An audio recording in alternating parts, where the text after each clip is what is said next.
नंदा भाई राजपूत किस तरह देख रहे हैं संसद भवन में जिस तरीके के हमला किया गया, स्मॉक बॉम्बिंग की गई है, तो इस तरीके से देखा जाता है कि सिक्योरिटी पे एक सवाल उठना शुरू हो गया है। गोदी मीडिया आपस में बाहर लड़ रहे हैं, हो क्या रहा है, आप किस तरह देख रहे हैं इन बातों को? आप पहले नंबर तो ये कहो कि आतंकवादी हमला हमला मत कहो इसको आप कह सकते हो जन आक्रोश। हमला किया गया, हमला जन आक्रोश है, हमला तो होता है। किस तरह का आक्रोश है नंदा भाई, कैसी बातें कर रहे हैं आप? ये छापामार कार्रवाई के तहत है, समझे। आंदोलनों का एक हिस्सा होता है छापामार कार्रवाई के तहत। अगर देश की अदालतें कोई कार्रवाई और न्याय और इंसाफ नहीं मिलता देश के युवाओं को, या सरकारी संस्थान जो भी हैं जो युवाओं को कुछ दे सकते हैं वो कुछ नहीं देते हैं, और धरने प्रदर्शन करने के बावजूद भी अगर उनके ज्ञापन, समझे नहीं, उनके अगर रद्दी के टोकरे में डाल दिए जाए, उनकी सुनवाई ना हो, तो कहीं ना कहीं एक छापामार कार्रवाई के तहत भगत सिंह को कहीं दिमाग में रखते हुए, और जो सरकार जो है, जो बहरी और अंधी सरकार है, उसकी आंखें खोलने के लिए, उसके कान खोलने के लिए छापामार कार्रवाई के तहत एक आंदोलन किया उन्होंने, और बताया कि देश की जो सरकार है जो कहती है कि हम चौकीदार, और सारे हंदवत कहते हैं हम भी चौकीदार, तो इतने सारे चौकीदार संसद की सुरक्षा में सेंध कैसे लग गई? इतने सारे चौकीदार क्या मर गए थे भूतनी के हैं जो ये घुस गए? सुरक्षा की चूक, इनके दिया मुंह पे थूक इन युवाओं ने, और समझे नहीं, और ये कह रहे आतंकवादी। ये मेन मीडिया ने आतंकवादी बता रही है, देशद्रोही बता रही है, जो अपने हित में अधिकारों में लड़ रहे हैं। आप उनके अधिकार दे नहीं सकते। तो आतंकवादी नहीं कहा जाए तो क्या देश प्रेमी कहा जाए? तो वो कौन लोग हैं भाई जो देश की गोल्ड मेडलिस्ट खिलाड़ियों का यौन शोषण करते हैं? वो कौन है? युग पुरुष हैं, देवता हैं, आसमान से उतरे हुए भूतनी के। जब वो न्याय के लिए, जब सुप्रीम कोर्ट दखल अंदाजी करता है और एफआईआर दर्ज की जाती है, उसके बाद भी महिला खिलाड़ियों को न्याय नहीं मिलता। रात को उन्हें कूटा पीटा जाता है पुलिस के माध्यम से, समझे, उन्हें बेकार करा जाता है, बर्बाद किया जाता है ऐसे लोगों को। तो कैसे किया जाएगा? नंदा भाई राजपूत, एक सवाल है कि आप एक जिम्मेदार नागरिक है और ऐसी बातें करेंगे, आप हिंसा करने वालों का इस तरह साथ देंगे? ये हिंसा है? कोई बम लेके आए थे, तमंचा लेके आए थे, गोला बारूद लेके आए थे? वो बताओ मुझे, क्या लाए थे? स्प्रे था उनके हाथ में, और वो स्प्रे था जो किसी को नुकसान नहीं देता, कोई जहरीली स्प्रे भी नहीं था। वो स्प्रे था जो एवरेस्ट की चढ़ाई या चोटियों पे जो चढ़ते हैं लोग, पहाड़ों पे चढ़ते हैं, वहां कहीं ना कहीं अपनी उपस्थिति दर्ज कराने के लिए वो इस कलर को छोड़ते हैं।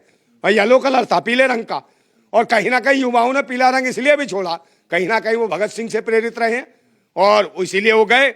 जैसे भगत सिंह ने देश की आजादी के लिए अंग्रेजी हुकूमत के खिलाफ जो असेंबली में बम फोड़ा था, क्योंकि वो सरकार भी तानाशाह सरकार थी, वो भी अभिव्यक्ति की आजादी नहीं देती। देश की आजादी के लिए फोड़ा था ना, अब तो देश आजाद हो चुका है, अब कौन सी आजादी चाहिए? आजादी चाहिए, पाखंडवाद से आजादी चाहिए, इन ढोंगियों से आजादी चाहिए, इन लुटेरों से आजादी चाहिए, और जो ईवीएम के माध्यम से जो देश की जनता का जनादेश लूट रहे हैं, इनसे आजादी चाहिए। आजादी चाहिए, हमें रोजगार मिलना चाहिए, शिक्षा मिलनी चाहिए, स्वास्थ्य सेवाएं मिलनी चाहिए, समझे नहीं, रोजगार मिलना चाहिए, और तो और जो महंगाई है निरंतर बढ़ रही है, इस पर कंट्रोल होना चाहिए। आप जिन देश के युवाओं की, इन युवाओं की कर रहे हो, एक लड़की थी वो भी नारे लगा रही थी। एक बात बताओ, देशद्रोही आतंकवादी क्या ऐसे नारे लगाता है कि भारत माता की जय? कौन सा आतंकवादी भारत माता की जय करेगा? कौन सा आतंकवादी वंदे मातरम बोलेगा? कौन सा आतंकवादी ये कहेगा कि जय भीम है? तो ये कौन है? जय भीम की नारे लगाने वाले कौन है? संविधान में विश्वास रखने वाले, लोकतंत्र में विश्वास रखते हैं, तो ये लोग आतंकवादी हो गए हैं? भारत माता की जय बोलने वाले आतंकवादी हैं? एक बात, और इसका मतलब भाजपा के जितने लोग हैं, सब जो भारत माता के नाम पे मोबिलिंग के लोग, सब आतंकवादी हैं, देशद्रोही हैं। नंदा भाई राजपूत, अतीक की नहीं, जो भारत माता की जय लगवा रहा था। बात सुने नंदा भाई राजपूत, अतीक की जिसने हत्या की थी, हत्या करने के बाद जय श्री राम के नारे लगाए थे, क्या उसे भी सही कर दिया, कह दिया जाए? कैसी बातें कर रहे हैं आप? वो हमला किया है संसद में, लोग सांसद डरे हुए थे, सहमे हुए थे, कुछ अनहोनी हो जाता, कुछ ऐसा बड़ा घटना घट जाता, तो फिर इसके बाद क्या होता ये बताइए? देश पूछो सवाल पूछो। हैं, जब भी तो राहुल गांधी सीना तान के खड़े थे, उन्होंने बताएगा देखो, तो इसका मतलब पहले से प्रोपोगेंडा था क्या इन अंदर घुसेड़ने का? या राहुल गांधी को मालूम था? अगर सचमुच में उन्हें पता ना होता और बम होता, बारूद होता, तो ऐसे नहीं कहते सामने खड़े हो, डेस्क के नीचे दुबक गए होते राहुल गांधी। हैं, फालतू की बकवास करते। दिलेरी दिखाई है, दिलेरी दिखाई, ये पहले से मालूम है, कोई तय मामला था। ये जो ईवीएम जो घोटाला चल रहा है, इसको दबाने का कहीं ना कहीं एक खेल है, ये इसमें मिले हुए हैं। और दूसरे नंबर इन्हें आतंकवादी देशद्रोही घोषित कर रहे हैं युवाओं को। ना ईवीएम से अगर मिले हुए हैं तो लगातार कांग्रेस को बिल्कुल शिकस्त का सामना करना पड़ रहा है। ऐसा बिल्कुल भी नहीं होता अगर ये लोग मिले हुए होते तो। भाई मिले हुए हैं जब तो ये चल रहा है। 2024 में चाहते हैं फिर ये जाए ईवीएम से और ये आ जाए कांग्रेस। समझे, इनका खेला है और ये नहीं चाहते कि ईवीएम हटे, मगर ईवीएम का हटना बहुत जरूरी है। लोकतंत्र को जिस तरीके से लूट रहे हैं ये लोग, संविधान की धज्जियां उड़ा रहे हैं, तो इसको बचाने के लिए जरूरत है कि ईवीएम हटेगी, ईवीएम से चुनाव बंद हो, बैलेट पेपर पर चुनाव हो। और ये कहीं ना कहीं युवा जो अंदर आए, इन्होंने नारे कौन से लगाए हैं? इन्होंने क्या कहा? तानाशाही नहीं चलेगी। तानाशाही कोई ऐसा कोई आतंकवादी है कहता तानाशाही नहीं चलेगी? इन्होंने कहा कि मणिपुर की बहन बेटियों को न्याय दो, है तो कोई ये कहेगा मणिपुर की बहन बेटियों को न्याय दो? आतंकवादी ये कहेगा? है आतंकवादी के, अगर आतंकवादी ये कहता तो इसका मतलब क्रांतिकारी है वो, देश हित में काम कर रहा हो। कोई पाकिस्तान से आए हैं क्या ये? कहां से आए हैं? देश में कानून है, न्यायपालिका है, सुप्रीम कोर्ट है, कोर्ट का रास्ता इख्तियार करे। इस तरीके से हर कोई बम लेकर के हर जगह घुस जाएगा न्याय के लिए, तो ऐसे तो देश तो है एक खंडर बन जाएगा। वो दिल तो करता है दूं खींच के, भाई कौन सा भी है तो पत्रकार कान के नीचे दूं। सवाल पूछो तो कान, ये कैसी बदतमीजी है नंदा भाई? भाई स्प्रे को तुम बम बनाने में लगे हो, बम था वो। तो क्या करने गए थे वो लोग संसद के अंदर क्या करने गए थे? आप ही बता दीजिए। अपना मैं कहता रहा हूँ छापा मार कार्रवाई के तहत है, देश का जो सत्ता है और विपक्ष है उन दोनों की आंखें और कान खोलने गए थे। ये भूतनी क्यों अंदर करते क्या हो तुम? पूरे देश से चुन के जाते हो लुटेरे, आतंकी, लुच्चे, लफंगो। देश के रोजगार कहाँ? सब लुट गया है, युवा भटक रहा है। वो लड़की जो 41 साल की थी, 6 डिग्रियां हासिल कर रखी थी, कई आंदोलनों में शामिल हुई, उसे लगा कि आंदोलन से इनसे कोई सुनवाई नहीं हो रही। जब इतनी बड़ी बड़ी भीड़ को, जैसे किसान आंदोलन में 850 किसानों की शहादत ले ली, उन्हें आतंकवादी कहा, उन्हें देशद्रोही कहा, उन्हें पाकिस्तानी कहा, उन्हें खालिस्तानी कहा, और उसके बाद भी उन्हें एमएसपी का रेट नहीं मिला, लागत मेहनत का दाम नहीं मिल रहा, तो उन्हें लगा कि भाई इतने बड़े बड़े आंदोलन, 13 महीने आंदोलन चलने के बाद न्याय नहीं मिल रहा, और कई महिला खिलाड़ियों की एफआईआर दर्ज होती है सुप्रीम कोर्ट की दखलंदाजी के बाद, उसके बाद उन्हें न्याय नहीं मिलता, तो ये युवा कहाँ जाएंगे? ये कहाँ से भीड़ लाएंगे? और ये कहीं सुप्रीम कोर्ट में जाते, याचिका दाखिल करते कि हमें रोजगार चाहिए, तो सुप्रीम कोर्ट क्या कहता कि हमारा समय बर्बाद किया और 10-20 लाख रुपए का जुर्माना ठोक देता। ये युवा खुद बेरोजगार है। नंदा भाई राजपूत, जिस तरीके से आप जो है संसद के अंदर जो स्मॉग बॉम्बिंग जिसने करी उनकी तारीफ कर रहे हैं आप, इसी तरह आवाज उठाने वाले 15 सांसदों को सस्पेंड कर दिया गया है, आप पर भी कार्रवाई हो सकती है, आपको इसका डर नहीं है? हाँ, सस्पेंड उसको करा जिसके उस पर आया था ये विजिटिंग पास पे, उस सांसद को करा निलंबित। पूछो करा क्या? बताओ, करा उसको?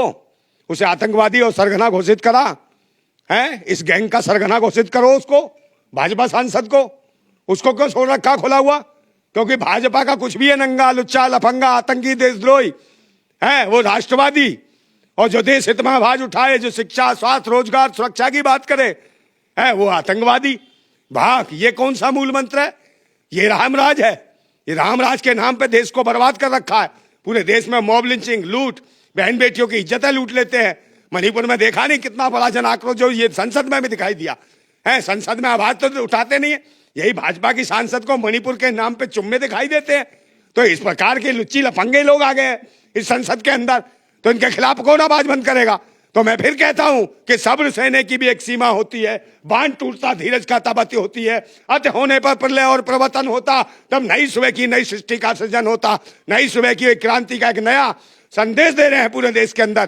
कहीं अगर इसी तरीके से आतंकवादी, देशद्रोही जो मेन स्ट्रीम मीडिया कर रही है, भूतनी की, समझे, ये लुटेरी जो सरकार की गुलाम मीडिया है, इससे कि ये कभी हक में बोली नहीं है, ये कभी रोजगार की बात नहीं करती, कभी शिक्षा की बात नहीं करती। भाई राजपूत, जिस तरीके से संसद के अंदर भगदड़ मच गई थी और चारों तरफ अफरा तफरी का माहौल था, ऐसे में राहुल गांधी की तारीफ तो आप करेंगे, क्योंकि जिस तरीके से वो डटे हुए थे दिलेरी के साथ, अपने आप में एक यानी कि बहुत बड़ा वीरता उनके अंदर दिखाई दिया उस वक्त, जिस वक्त ये हमला किया गया था। हाँ, ये तो इतना बड़ा वीर था, यही अग्निवीर था। ये अग्निवीर बनाओ ना, इसको भेजो। वहां तो मार दिया, खूट दिया सांसदों ने लोंडों को, जरा से लड़कों को, और कहते मैंने कूटा सांसद भूतनी के ऐसे कर रहे थे, जैसे पता नहीं क्या कौन सा किला जीत लिया हो। अबे जाओ ना भूतनी वालों, चाइना की सीमा पे जाओ, जहाँ चीनी आगे अंदर घुस गए हैं, कई किलोमीटर अंदर घुस गए, हमारे देश की जो है सीमा है, कई घेर ली हमारी जमीन, वहां वहां एक भी नहीं जा रहा, भूतनी वालों में से भेजो वहां राहुल गांधी को, इसे बनाओ 3-4 साल के लिए अग्निवीर, हैं भेजो, बनेगा 4 साल का अग्निवीर या जनेऊ ढाल के जाएगा, हैं बता मुझे, या तिलक लगाएगा। बालाजी के दर्शन, हारा बागेश्वर, वहीं दंडवत कर लियो। कमलनाथ को तो भेज दिया था, बन गया वो मुख्यमंत्री, तू भी बन जाएगा प्रधानमंत्री। हाँ ये सोच रखा है इन्होंने, बड़ा दिलेर दिलेर फिलेर कुछ नहीं है ये। अच्छा, मेन स्ट्रीम मीडिया को इस पूरे मामले को लेकर मेन स्ट्रीम मीडिया ने जिस तरीके से संसद के बाहर जो उनका एक तरह के ड्रामा जो दिखाई दिया, उसको किस तरह देख रहे हैं आप? किसका ड्रामा? मेन स्ट्रीम मीडिया जो है तो ड्रामेबाज है ही, ये तो सरकार की गुलाम मीडिया है। ये आपस में लड़ रहे थे, ये लड़ रहे थे, एक आपस में ऐसे लड़ रहे थे जैसे कि दो मोहल्ले के बच्चे लड़ते हैं। हाँ तो लड़ते हैं ना, वो कहते हैं हम सबसे ज्यादा हम चाट के दिखाएंगे, वो कहते नहीं मैं चाट के दिखाऊंगा। है तो ये कीड़े मकोड़े हैं, डॉगी हैं, पालतू हैं, ये भौं भौं कर रहे थे आपस में, ये तो चैनलों पर ही भौं भौं करते हैं, और ये भौं भौं वहां भी करने लगे। तो इनका भाई ऐसे भौं भौं करने वाले इस देश को बर्बाद करने में लगे हैं। भौं भौं करने वाले की जरूरत नहीं है, देश को अच्छे लोग चाहिए, देशभक्त चाहिए, क्रांतिकारी चाहिए। और कहीं ना कहीं भगत सिंह की याद ताजा करी है इन्होंने, समझे नहीं, इनके बच्चों ने। और देश की सरकार और हुकूमत को, इन बच्चों को जो आतंकवादी घोषित कर रहे हो, इनको बल्कि इनाम देना चाहिए कि सुरक्षा में कितनी बड़ी चूक का बता दिया इन्होंने। और अगर ये आतंकवादी होते ना तो एक बम फोड़ते ना, जितने सांसद थे राहुल गांधी भी सीधे श्री राम के चरणों में पहुंच गए होते, सड़क का आनंद ले रहे होते, मजा ले रहे होते हैं। आपसे सवाल है कि राहुल गांधी सीना ताने खड़े, हाँ तो क्या आप इल्जाम लगा रहे हैं कि राहुल गांधी को पहले से पता था? हाँ पहले पता था, लगता है ऐसा। भाई एक बार बताओ, हाँ कहीं पहले से पता होगा इनको, सब एक खेल है इनका, आरएसएस का जमला है सब, है कांग्रेस और भाजपा। भाई कांग्रेस और भाजपा आरएसएस के चलाए हुए की। भाजपा का हाँ आदमी देता, राहुल गांधी पे इल्जाम लगा रहे हैं आप। कौन सा राहुल गांधी पे? एक बार बताओ, दिलेरी में कहते रहो अग्निवीर बनाओ उसको, 4 साल के लिए भेजो, है वहां चाइना पे। अगला बंदा सीना तान के हाँ। जा रहा तो अग्निवीर में भेज दो। अगला नहीं पिछला बन जाएगा ये, समझे, भेजो तो सही। फालतू की चीज है, अगर बम होता ना राहुल गांधी यही डेस्क के नीचे दुबकरा होता, समझे नहीं। कौन आतंकवादी? देश एक बात बता, रोजगार की बात कर दी तो आतंकवादी है, बहन बेटियों की इज्जत की बात, वो तो संसद में कूदेंगे नहीं। संसद क्या इनके बाप का है? सिर्फ सांसदों के, भी देश की जनता का है संसद। अरे संसद किसका है? देश की जनता का है। और ये युवा कहाँ के? देश के थे, भारत के हैं, बच्चे हैं। जब इनके अधिकार नहीं मिले, कोई ये संसद मांग रहे थे, ये तो सिर्फ रोजगार मांग रहे थे, शिक्षा केंद्र मांग रहे थे, न्याय मांग, और कैसे मांगेंगे? आप ऐसे नहीं दोगे, आप धरना नहीं करने दोगे, प्रदर्शन नहीं करने दोगे, अनुमति नहीं दोगे, और धरना के नाम, प्रदर्शन के नाम पे कूटोगे। स्मोक बम अगर नहीं होता, उनके हाथ में कोई ऐसा खतरनाक असला होता, कोई वेपन होता, कोई बम होता, तो उसके बाद इस तरह बैठ करके आप यहाँ सफाई देते? एक बार बताइए, इस तरीके की हिंसा करने वाले का आप बिल्कुल दिलेरी से साथ दे रहे। सरकार की आंख खोली है, विश्वगुरु की आंख खोली है, समझे ना, चाणक्य की आंख खोली है, गृह मंत्री की, कि बा कहाँ है सुरक्षा, कहाँ है रक्षा, किसकी रक्षा है? किसी की रक्षा नहीं है, कोई सुरक्षा नहीं है। उन्होंने आंख खोली है, इनको इनाम देना चाहिए बच्चों को कि तुमने कम से कम हमारी आंखें खोल दी, हम कहीं ना कहीं गलत हैं। सरकार को मानना चाहिए कि हमसे गलती हुई है, सुरक्षा में कमी हुई है, चूक हुई है, इसीलिए इन युवाओं ने थूक दिया सरकार के मुंह पे और कह दिया कि शिक्षा, स्वास्थ्य, रोजगार, सुरक्षा जैसी बात करो, देश को ये चाहिए। नहीं तो जो आता है भाजपा का मुख्यमंत्री बना, विधायक बना, सबसे पहले क्या कहेगा? लाउड स्पीकर बज रहा है, ध्वनि पॉल्यूशन हो रहा है, मीट बिक रहा है, गोश्त। अब एक बात बता, ध्वनि पॉल्यूशन से रोजगार का क्या मतलब, शिक्षा का क्या मतलब, स्वास्थ्य सेवाओं का मतलब क्या? ये सब क्या मिलेंगी? महंगाई का क्या कंट्रोल? भाई राजपूत, जैसे आप तारीफ कर रहे हैं उन जो आतंकी जो संसद के अंदर जो स्मोक बॉम्बिंग जो भी करा है, तो ऐसे में जिस तरह तारीफ कर रहे हैं आप, उस पे देशद्रोह का मुकदमा चलेगा? अब कोई नहीं भाई, आंदोलनकारी है वो, आंदोलनकारी है, छापामार कार्रवाई के तहत उन्होंने आंदोलन करा, प्रदर्शन किया। हाँ सब तो काम धंधे से लगे। कौन से काम धंधे पे लगे? हाँ तो पागल है क्या? ये काम है, ये काम है? मैं चिल्ला रहा हूँ, ये मैं भी तो आंदोलन कर रहा हूँ, मैं तो उनके हक में बोल रहा हूँ। है और तुम्हें, हाँ तुम्हें तो इतना जबरदस्त काम है, मेन स्ट्रीम मीडिया वाले काय को लड़ रहे थे? कुत्तों की तरह भौवा भौवा बेकाम के लड़ रहे थे। वो है उनके पास काम कि कितनी चाट सकते हैं वो सरकार की, समझे, उतना ही माल मिलेगा, इसलिए लड़ाई हो रही थी। अब तुम मुझे बताओ, तुम किसकी चाटने जा रहे हो? जो बातें ऐसी करते हो, फालतू की बकवास करते हो।